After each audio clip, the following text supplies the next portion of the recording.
Hello friends, नमस्कार दोस्तों। जैसा आप लोगों को मालूम है कि ये फाइनेंशियल एजुकेशन जो चैनल है, इस पर मैं आप लोगों को फाइनेंशियल एजुकेशन देने की कोशिश कर रहा हूँ।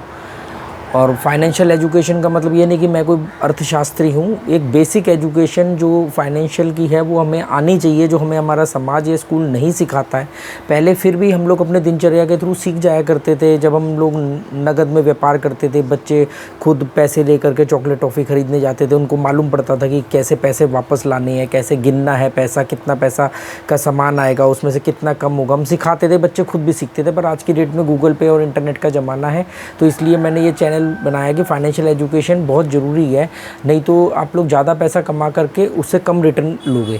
जैसे इस चैनल पर मैं हमेशा स्टॉक मार्केट के लिए भी बात करता हूँ कि आपको अपना पैसा एफडी की बजाय ऐसी जगहों पर रखना चाहिए जहाँ पर जो महंगाई दर है, इन्फ्लेशन रेट है, उससे ज़्यादा का आपको रिटर्न मिले। तो उसके लिए बहुत सारे ऑप्शंस होते हैं, जैसे म्यूचुअल फंड है, कुछ गवर्नमेंट के बॉन्ड है, कुछ और सेफ है। मोर रिस्क मोर गेन वाला स्ट्रेटजी यहाँ चलती है, स्टॉक्स है। तो कुछ लोग जिनको नॉलेज नहीं होती है, बस पैसा आ गया है या कहीं से देख लिया, सीख लिया और स्टॉक मार्केट में चले गए निवेश करने, तो वो लोगों के मन में एक गलत धारणा होती है कि सस्ते वाले स्टॉक खरीद लो, ज़्यादा आएंगे। तो आज का वीडियो मैं उसी के बारे में बात करने वाला हूँ आज के वीडियो में, कि जो सस्ते शेयर हैं उन्हें ख़रीदना चाहिए, नहीं ख़रीदना चाहिए, किस कंडीशन में ख़रीदना चाहिए, और पेनी स्टॉक क्या होता है। तो ये एक बहुत लंबा टॉपिक हो जाएगा, तो हो सकता है मैं वीडियो को 2 या 3 पार्ट में बताऊं, पर आज की वीडियो में मैं आपको पेनी स्टॉक के बारे में बताऊंगा और क्यों लोग सस्ता स्टॉक समझ के ख़रीद लेते हैं।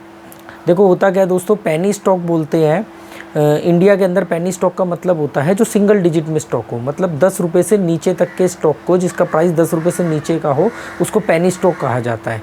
ठीक है।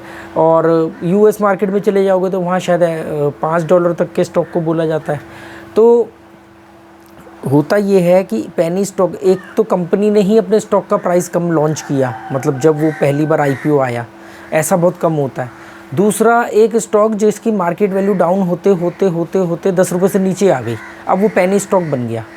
तो ऐसी जो कंपनियां होती हैं उनको ग्रोथ होने में वक्त लगता है। पहले तो एक बात समझ लो, पेनी स्टॉक आप समझ गए, जो सिंगल डिजिट में होते हैं, 10 रुपये से नीचे के स्टॉक को इंडिया के अंदर, भारत की जो स्टॉक मार्केट है, बॉम्बे स्टॉक एक्सचेंज और एनएससी या इंडिया के अंदर जो पेनी स्टॉक की डेफिनेशन है वो ये है कि 10 रुपये तक के स्टॉक को या 10 रुपये से नीचे तक के स्टॉक को पेनी स्टॉक कहा जाता है। पेनी स्टॉक का मतलब होता है 6 रुपये, 7 रुपये, 5 रुपये, 3 रुपये, 2 रुपये, ₹1.5 तक के भी स्टॉक होंगे। पर पेनी स्टॉक में रिस्क क्या होता है कि कंपनी की परफॉर्मेंस लगातार डाउन चलेगी, उसमें कोई घोटाला सामने आ गया, उसमें लगातार गड़बड़ हो रही है, लगातार उसकी ग्रोथ नहीं हो पा रही है, तो उसका प्राइस गिरते गिरते गिरते वो पेनी स्टॉक में आ गया। ऐसी कंपनियां के स्टॉक खरीदने में आपको मतलब ज़्यादातर लॉस होता है, हर बार लॉस नहीं होता है, या ये बहुत वक्त लेते हैं वापस अपनी वैल्यू पाने में। तो एक तो ये सवाल हो गया। पर ये वो लंगड़े घोड़े हैं, जब दौड़ते हैं तो फिर बहुत तेज़ रफ्तार से दौड़ते हैं।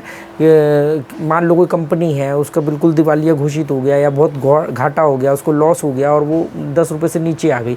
अचानक गवर्नमेंट ने कोई पैकेज अनाउंस कर दिया उसके लिए, या उसकी कोई बहुत बड़ी डील फाइनल हो गई, या किसी कंपनी ने आकर के उसके साथ मर्जर कर लिया, तो अचानक वो कंपनी दौड़ जाएगी।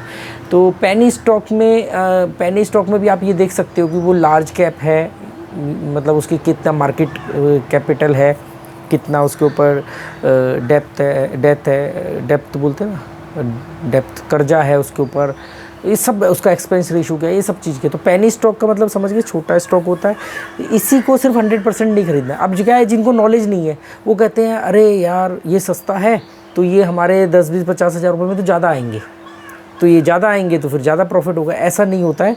आप चाहे MRF का एक स्टॉक जो लगभग 85,000 रुपये का वो ख़रीदो, या आप 85,000 रुपये का आइडिया का वो स्टॉक खरीदो जो 9 रुपये के आसपास का है। जो ग्रोथ होती है वो परसेंटेज के हिसाब से होती है। आपने जो लाख रुपये लगाया है वो कहाँ लगाया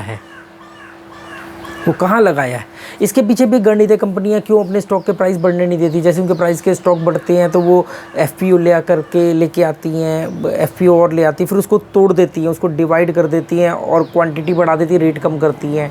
कुछ कंपनियां हैं MRF जैसी जो अपने प्राइस को कम ही नहीं करती, उनका एक शेयर ही 85,000 का है। तो ये इसके पीछे एक अलग रणनीति है, पर फिलहाल आज के में मैं आपको बताना चाह रहा था कि पेनी स्टॉक क्या होता है। पेनी स्टॉक में सिर्फ निवेश नहीं करना है, कि मतलब ये नहीं कि सस्ता तो सारा इसी में डाल दो, लंगड़े घोड़े दौड़ेंगे तो वो है।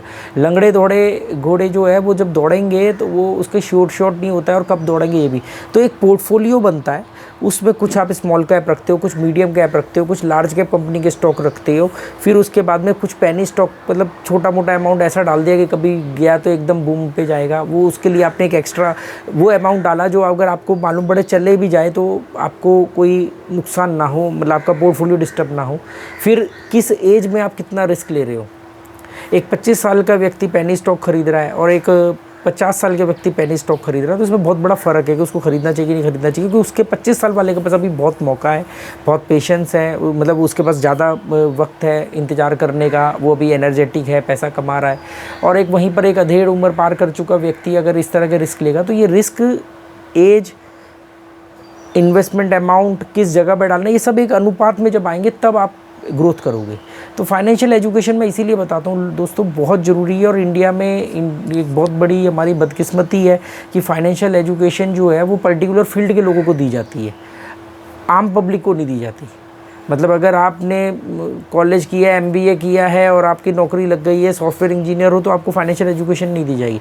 आप CA बनने जा रहे हो, आप MBA इन फाइनेंस कर रहे हो, आप बैंकिंग सेक्टर में हो, आप इंश्योरेंस सेक्टर में, तो आपको थोड़ी बहुत फाइनेंशियल एजुकेशन होगी। पर एक आदमी अगर अपनी दुकान चला रहा है तो उसको फाइनेंशियल एजुकेशन नहीं दी जाएगी, उसको अलग से जाके इच्छा शक्ति हो तो वो ले सकता है। इस चीज़ के मैं खिलाफ हूँ। कुछ चीज़ें तो बेसिक सबको मालूम होनी चाहिए। तो ये हमारे एक एजुकेशन सिस्टम का लूप होल है। पर मैं अपना काम करता रहूँगा, मैं आप लोगों को जो मेरे को इन्फॉर्मेशन आती रहेंगी मैं आपको बताता रहूँगा। आज मैंने सोचा कि आपको पेनी स्टॉक के बारे में बताएं। पेनी स्टॉक को हल्के में भी मत लेना और सिर्फ पेनी स्टॉक के ऊपर डिपेंड भी मत रहना। पेनी स्टॉक कौन सा है, अभी जैसे फॉर एग्जांपल के तौर पे मैं आपको समझाता हूँ। आइडिया कंपनी बिल्कुल ही एकदम वो उसकी परफॉर्मेंस ख़राब थी, फिर उसका वोडाफोन के साथ मर्ज होते वो हिंदुस्तान की सबसे बड़ी कंपनी बन गई। मतलब जियो आगे निकल गई, एयरटेल आगे निकल, पर जब दो कंपनियां मिल गई तो वो इन दोनों से आगे हो गई। ठीक है, उसके बावजूद इनके ऊपर फिर अभी 2 रुपये 70 पैसे 40 पैसे तक स्टॉक चले गया था इनका। उसके बाद में फिर ये स्टॉक 13 रुपये तक आया।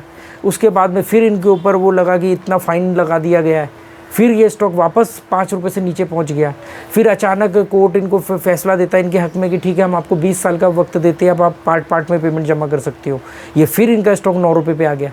तो सोचो ना कि 6 महीने के अंदर 3 रुपये से नीचे का 3 रुपये के आसपास का स्टॉक 9 रुपये आ गया।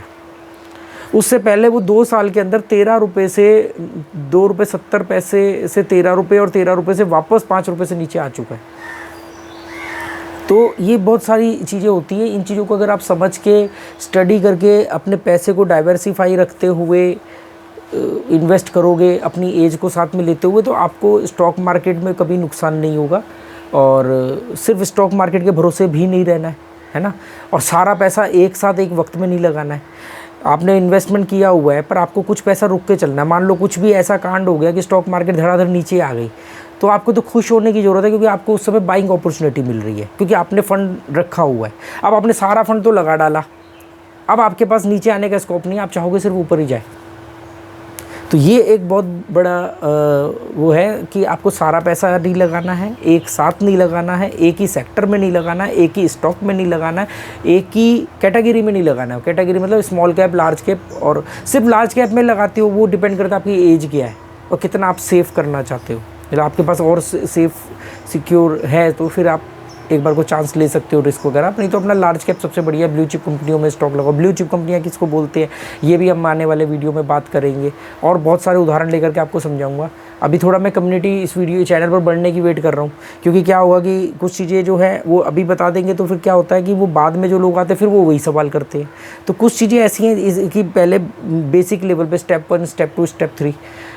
आने वाले दिनों में इसमें एंड में क्या होगा, एंड में बैठ करके मैं आप लोगों के साथ में स्टॉक्स पे हम रिसर्च करेंगे, म्यूचुअल फंड पे हम रिसर्च करेंगे, इन्वेस्टमेंट कौन कौन से कैटेगरी है, कौन कौन से तरीके हैं, उसको खोजेंगे और उनमें अपने पैसे लगाएंगे। और कुछ सालों बाद पैसे से पैसा कमाएंगे। हम नहीं कमाएंगे, हमारा पैसा हमारे लिए पैसा बनाएगा। पैसा कमाना बंद करो, पैसा बनाना सीखो। जो पैसा कमाते हो जिंदगी भर पैसा कमाते रहते हो, वो नहीं कमाएंगे तो पैसा नहीं आएगा उनके, पर पैसा बनाना सीखो। जिस दिन पैसा बनाना आ गया, आप पैसा बनाओगे, फिर एक दिन ऐसा आएगा कि पैसा आपके लिए पैसा बनाएगा और आप king size lifestyle. Okay, goodbye, thank you.